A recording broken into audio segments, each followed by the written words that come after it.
आणि सांस्कृतिक या बंधनात अडकवले जात होते. चूल आणि मूल इथपर्यंत त्यांचे अस्तित्व होते. पण या साऱ्या बंधनांना पायदळी तोडून काही रणरागिणींनी आपले अस्तित्व सिद्ध केले. घराचा उंबरा ओलांडून शेण, चिखल, शिव्या, शाप खाऊन स्त्रियांसाठी शिक्षणाचे दारे खुले करून दिली. तीच खरी विद्येची देवता सावित्रीबाई फुले. तीच खरी विद्येची देवता सावित्रीबाई फुले.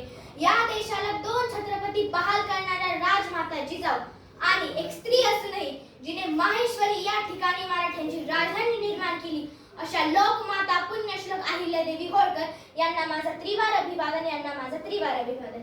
नमस्कार, मी श्रीमुखी सचिन शिंदे. माझ्या शाळेचे नाव निर्मल ब्राईट फ्युचर स्कूल शेगाव. इयत्ता 6वीची विद्यार्थिनी तुमच्या समोर विषय मांडत आहे रणरागिणी पुण्यश्लोक अहिल्यादेवी होळकर.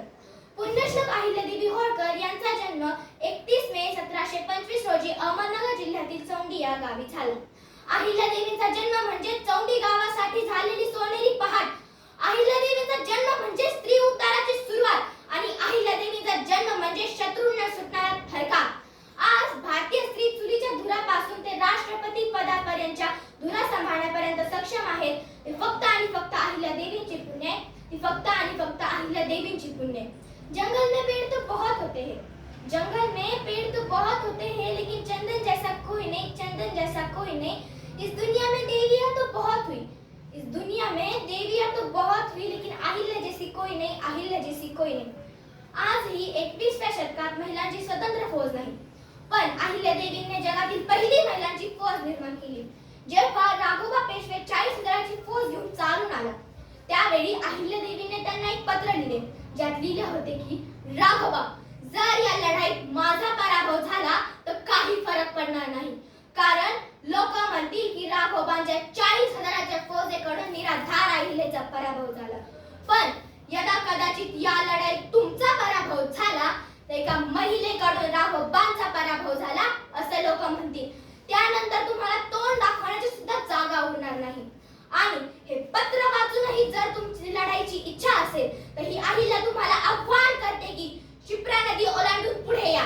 नाही व्यसन घालून दावणीला नेऊन बांधले तर मल्हारराव होळकरांची सून म्हणून नाव सांगणार नाही, मल्हारराव होळकरांची सून म्हणून नाव सांगणार नाही. हे पत्र वाचताच राघोबा पळत आले, अहिल्या पुढे शरणागती पत्करले. आज देशामध्ये इतके कायदे असूनही महिलांवर होणारे अत्याचार दिवसेंदिवस वाढतच चालले आहेत. भविष्यात आणखी कायदे बनवले तरी महिलांवर होणारे अत्याचार थांबणार नाही. या देशातील महिलांना कायद्याच्या आधारापेक्षा अहिल्याच्या निर्धाराची गरज आहे, अहिल्याच्या निर्धाराची गरज आहे. सतीची प्रथा असताना देखील त्या प्रथेला लाथ मारून राजदंड हाती घेऊन 29 वर्ष राज्य कारभार पाहिला. त्या अहिल्याचे चरित्र या देशातील प्रत्येक मुलीने वाचले पाहिजे. त्या अहिल्याचे चरित्र या देशातील प्रत्येक मुलीने वाचले पाहिजे. पण दुर्दैव आपल्या देशाचे की गौतम ऋषी यांची पत्नी कल्पित अहिल्या, जी शापित शिळा होती व प्रभू श्रीरामांच्या पदस्पर्शाने जिचा उद्धार झाला, ती अहिल्या मात्र सर्व मुलींना आणि महिलांना माहित आहे. ती अहिल्या मात्र सर्व मुलींना आणि महिलांना माहित आहे.